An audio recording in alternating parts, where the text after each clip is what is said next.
Hello प्रिय छात्रों।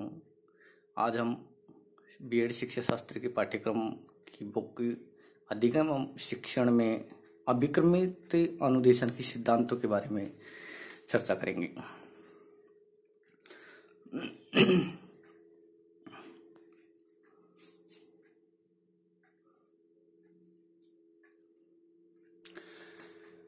अभिक्रमित अनुदेशन के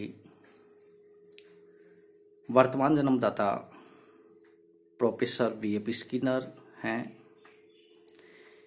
जिन्होंने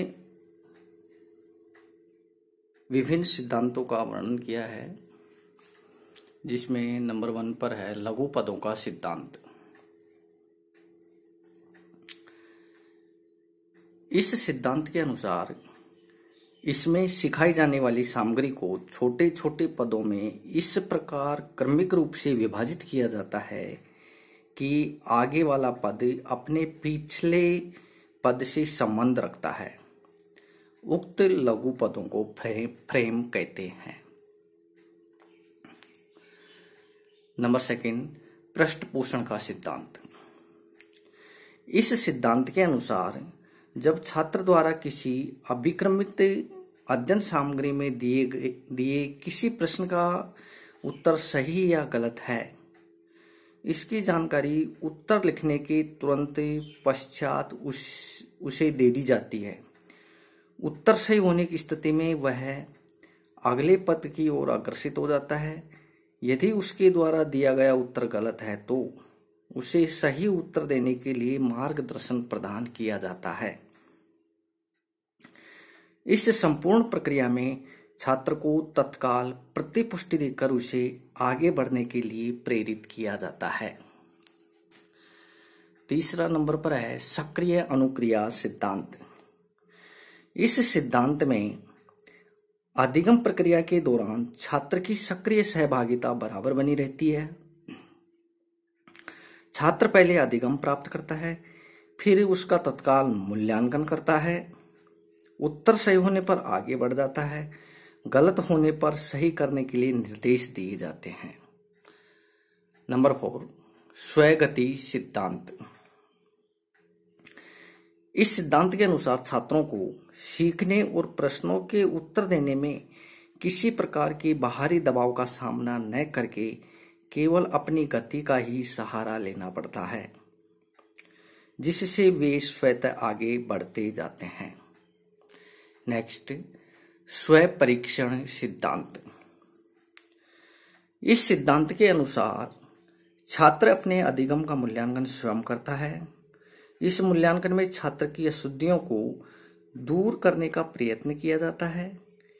यदि गलतियां आसानी से दूर नहीं हो पाती है तो मशीन छात्र के सम्मुख दूसरा सरल अभिक्रम प्रस्तुत किया जाता है। इस प्रकार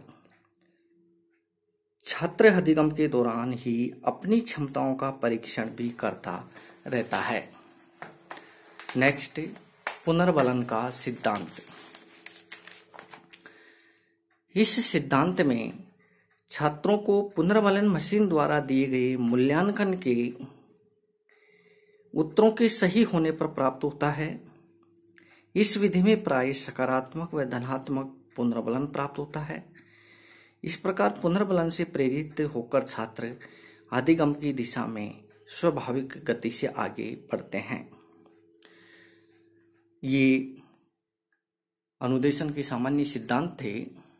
देखिए, अभिक्रमित अनुदेशन को पढ़ने के बाद हम पाते हैं कि अभिक्रमित अनुदेशन से हमें कौन कौन से लाभ प्राप्त हो सकते हैं, क्योंकि हमें जब भी हम अध्ययन करते हैं हमें उनका लाभ और हानि का भी पता होना चाहिए। तो हम अभिक्रमित अनुदेशन के लाभ के बारे में विचार विमर्श करेंगे, जानेंगे। नंबर 1, छात्र अपनी गति और तल्लीनता के साथ पाठ सीखते हैं। अर्थात इसमें छात्रों पर किसी प्रकार का बाहरी दबाव नहीं बनता है, न दिया जाता है। अध्यापक के द्वारा वह अपनी गति से अपनी तल्लीनता के साथ पाठ पढ़ता है, सीखता है, आगे बढ़ता है। छात्रों में आत्मनिर्भरता छात्रों में आत्मनिर्भरता और आत्मविश्वास की भावना का विकास होता है। अभिक्रमित अनुदेशन में जब छोटे छोटे अंशों को पढ़ करके आगे बढ़ा जाता है तो वे अपने ऊपर इतना विश्वास कर लेते हैं कि हमने इस पद को अच्छी प्रकार से, इस फ्रेम को अच्छी प्रकार से कंठस्थ सीख लिया है, याद कर लिया है। उन पर छात्रों को अपने आप पे विश्वास हो जाता है। इस प्रकार से वे आगे बढ़ते हैं। प्रतिपुष्टि के कारण छात्रों की अभिप्रेरणा का स्तर ऊंचा होता है। देखिए, छात्रों को जब एक फ्रेम को पढ़ने के बाद दूसरे फ्रेम को पढ़ता है, प्रथम फ्रेम के पढ़ने के बाद उसे पुनर्बलन दिया जाता है, प्रतिपुष्टि दी जाती है, जिससे कि छात्र अपने आप पर विश्वास प्राप्त करते हैं और स्वयं को स्वयं से अभिप्रेरणा मिलती है और उस अभिप्रेरणा का स्तर प्राय ऊंचा होता है। नेक्स्ट, अभिक्रमित अनुदेशन में छात्र सतत सक्रिय रहते हैं। देखिए, इस प्रकार के अभिक्रमित अनुदेशन में जब पदों को छोटे छोटे भागों में विभाजित करके पढ़ाया जाता है तो छात्र एक फ्रेम को पढ़ने के बाद में दूसरे फ्रेम को पढ़ने की तरफ तत्पर रहते हैं। वे सक्रिय बने रहते हैं कि हमें प्रथम पद को पढ़ने के बाद में दूसरे पद को भी जानना, पहचानना, पढ़ना चाहिए। नेक्स्ट, इससे छात्रों में स्वाध्याय की आदत का विकास होता है। देखिए, इस प्रकार से छोटे छोटे अंश दिए जाते हैं तो छात्र उसे जल्दी पढ़ लेते हैं, जल्दी समझ लेते हैं। वे जल्दी ऊबते भी नहीं है, आलस भी उनमें नहीं आते हैं और इस प्रकार जब आलस और थकान उनमें कम नहीं होती है, क्योंकि पद छोटे छोटे होते हैं, तो उनमें स्वयं अध्ययन करने की आदत का विकास होता है। नेक्स्ट, छात्रों की रुचि बनी रहती है।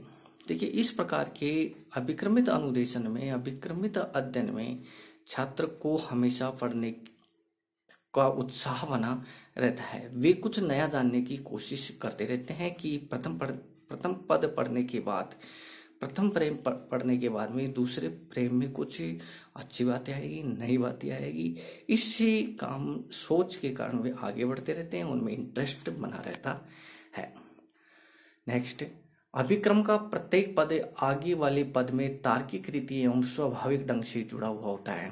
देखिए, इस अभिक्रमित क्रिया में एक फ्रेम दूसरे फ्रेम से तर्क संगत तार्किक रीति से वह इस प्रकार से जुड़ा रहता है, कड़ी के रूप में जुड़ा रहता है कि प्रथम पद को पढ़ने के बाद में दूसरा पद उससे जुड़ा रहता है, वह वही आसानी से समझ आ जाता है। यदि आपने प्रथम पद को नहीं पढ़ा और द्वितीय पद को पढ़ा है तो द्वितीय फ्रेम समझने में आपको कुछ प्रॉब्लम्स हो सकती है, क्योंकि एक फ्रेम दूसरे फ्रेम से तार्किक ढंग से जुड़े हुए रहते हैं।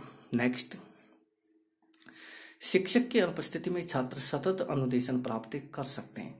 देखिए, अभिक्रमित अनुदेशन में हम पुस्तकों के माध्यम से, अपने नोटबुक्स के माध्यम से भी पढ़ सकते हैं, क्योंकि पद छोटे छोटे भागों में होते हैं और उनको एक पद को पढ़ने के बाद में, हम उसको याद करने के बाद में, उसको समझने के बाद में हम दूसरी पद को आसानी से स्वयं पढ़ सकते हैं। अध्यापक की इसमें आवश्यकता न हो तब भी हम उसे समझ सकते हैं। नेक्स्ट, इसमें विषय वस्तु को छोटे छोटे श्रृंखलाबद्ध रूप में प्रस्तुत किया जाता है।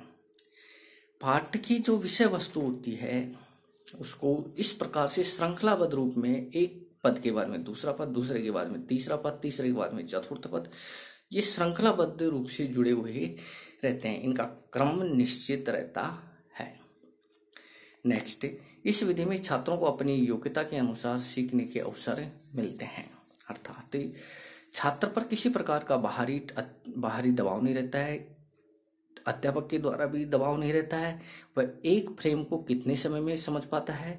इंटेलिजेंट छात्र जल्दी समझ पाते हैं, मंदबुद्धि वाले थोड़ा लेट समझ पाते हैं, अर्थात वे अपनी योग्यता के अनुसार सीखते हैं और सीखने के बाद में प्रथम पद को पढ़ने के बाद में वह सेकंड स्टेज पर पहुंचते हैं। अर्थात जैसी जितनी छात्र में योग्यता होगी उस योग्यता के अनुरूप वह पद को पढ़ता रहता है और आगे बढ़ता रहता है।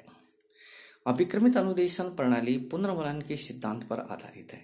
देखिए, इस प्रकार के अभिक्रमित अनुदेशन में एक फ्रेम को पढ़ने के बाद में उसका मूल्यांकन किया जाता है। मूल्यांकन करने के बाद में उसे पुनर्बलन दिया जाता है। पुनर्बलन मिलने पर छात्र उत्साहित होता है, अपने आप को आत्मविश्वासी समझने लगता है और वह आगे बढ़ता है। अर्थात हम कह सकते हैं कि ये पुनर्बलन के सिद्धांत पर आधारित है। नेक्स्ट, इसमें कक्षा शिक्षण की तरह हर छात्र पर व्यक्तिगत ध्यान देने की समस्या भी नहीं रहती है। देखिए, इसमें जैसे कक्षा शिक्षण होता है उसमें काफ़ी संख्या में छात्र होते हैं, उसकी तरह तो है ही, लेकिन इससे थोड़ा विपरीत भी है। इसमें हर छात्र पर ध्यान न दे करके प्रत्येक छात्र है जो स्वयं अपने विवेक से प्रथम पद को पढ़ता है, फिर सेकंड पद को। अर्थात छात्र इतना उत्साहित हो जाता है, इतना उसमें आत्मविश्वास हो जाता है, या इतना अपने आप में अभिप्रेरणा उसे मिल जाती है कि वह स्वयं ही सोचने लग जाता है कि मैं प्रथम फ्रेम को अच्छे प्रकार से समझूं, पढ़ूं और उसका चिंतन करूं, उसके बाद में सेकंड फ्रेम पर मैं आगे बढ़ूं। अर्थात अध्यापक को सभी छात्रों पर खास ध्यान देने की जरूरत नहीं होती है, क्योंकि अध्यापक के ध्यान देने से ज्यादा छात्र स्वयं अपने आप को अभिप्रेरित कर लेता है। फिर भी अध्यापक का ध्यान प्रत्येक छात्र पर रहता है। Thank you so much. अगला लेसन अगले चैनल में पढ़ेंगे। Thank you.